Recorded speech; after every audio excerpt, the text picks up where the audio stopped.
पांडव शिविर में हाहाकार मच गया। 5 बालक एक साथ मारे गए। भगवान कृष्ण अर्जुन दोनों अश्वत्थामा को पकड़ करके लाते हैं, द्रौपदी के समक्ष खड़ा कर देते हैं। लेकिन द्रौपदी से एक चीज सीखनी चाहिए, ये सुख हो या दुख हो, आदमी हर्ष में हो या शोक में हो, लेकिन उसको कभी अपना विवेक नहीं छोड़ना चाहिए। दुख में भरी है द्रौपदी, चाहती तो कह देती मार दो इसको जैसे इसने मेरे बच्चों को मारा है, पर उस दुख की घड़ी में भी द्रौपदी की बुद्धि विवेकपूर्ण है। क्या कह रही है? मेरे बेटे मरे, मुझे दुख हुआ, ये मरेगा तो इसकी मां को दुख होगा। एक स्त्री होके मैं स्त्री का दुख नहीं समझ पाई तो मेरे जीवन को धिक्कार।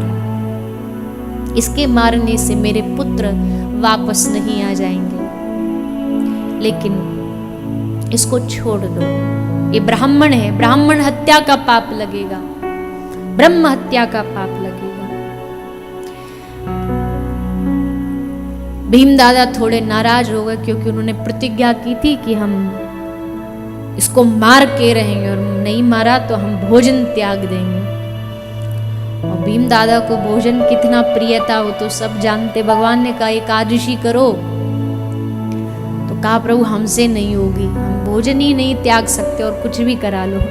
तो भगवान ने कहा अच्छा ठीक है, तुम्हारे लिए एक एकादशी, जिसको भीम एकादशी कहते हैं, एक एकादशी पे तुम कुछ नहीं ग्रहण करो, कोई अन्न पानी। याद रखना ये केवल भीम के लिए था, हम सब के लिए नहीं।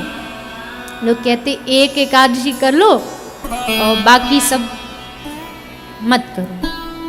वो भीम के लिए ये रास्ता बताया था, हम लोगों को तो हर एकादशी करनी चाहिए। और आजकल तो एकादशी का देखो सब मिल जाता है। मैंने पिछली कथा में मुझे याद है बताया था, सब होता है, पिज़्ज़ा बर्गर। ये बात भीम दादा को नहीं पता थी उस समय, नहीं तो वो भी कहते थे हाँ बिल्कुल रख लेंगे, जब इतना माल मिल रहा है तो हम क्यों पीछे हटे। कचौड़ी पकौड़ी खीर रोटी दाल सब बन जाती है। खैर भीम दादा को लगा कि ये ठीक नहीं हो रहा, एक अपराधी को छोड़ा जा रहा है। लेकिन युधिष्ठिर महाराज को ये बात, ये निर्णय अच्छा लगा। दोनों भाई एक दूसरे के विरोध में खड़े हो गए। अर्जुन ने सोचा क्या करूं, कृष्ण की ओर देखा तो कृष्ण ने सुझाव दिया कि सम्मानित व्यक्ति का अपमान कर दो, ये उसकी मृत्यु ही है। इसलिए अश्वत्थामा के मस्तिष्क से मणि निकाल के उसे धक्के मार के भगा दिया गया। अपने आप को अपमानित देख बौखला गया। सोचा अब इस पांडव वंश का नाश करूंगा। पांडव वंश को आगे बढ़ाने वाला जो उत्तराधिकारी है, जो उत्तरा के गर्भ में पल रहा है, उन महाराज परीक्षित के गर्भ में उनको मारने के लिए ब्रह्मास्त्र छोड़ा। देवी उत्तरा भागी भागी आई, पाही पाही महायोगिन देव देव जगतपते। पाही पाही पाही पाही 2 बार, मतलब बात कुछ गंभीर है। आप किसी व्यक्ति को आवाज दो, एक बार उसका नाम बुलाओगे तो उसे लगेगा वैसे ही बुला, बार बार उसका नाम, अरे फलाने नाम लेके बार बार कहोगे तो उसको लगे कुछ इसके साथ ज्यादा कुछ घटित हुआ है।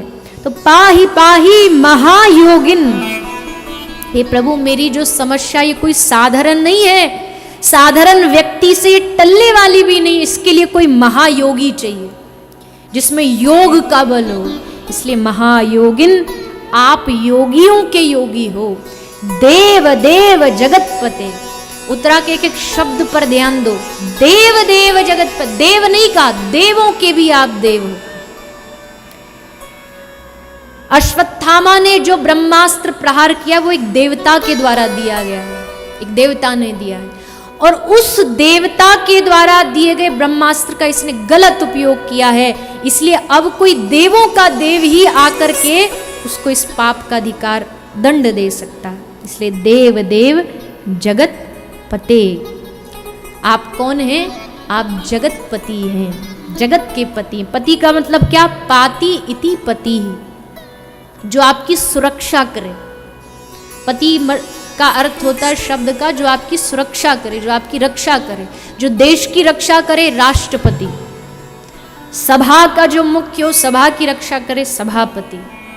वैसी जो जगत की रक्षा करे वो जगतपति।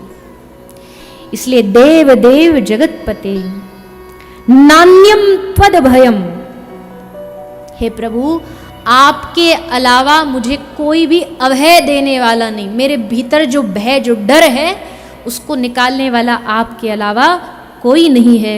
यत्र मृत्यु परस्परम, इस दुनिया में मारने वाले तो बहुत हैं, लेकिन आप बचाने वाले हो। इसलिए त्राहि माम, रक्षा करो, रक्षा करो। भगवान समझ गए कि इसकी पुकार। और एक बात याद रखना, भगवान प्रलय का नाद अनसुना कर सकते, पर अपने भक्त की पुकार कभी अनसुनी नहीं कर सकते। जो उनको पुकारता है उसकी पुकार अनसुनी नहीं करता।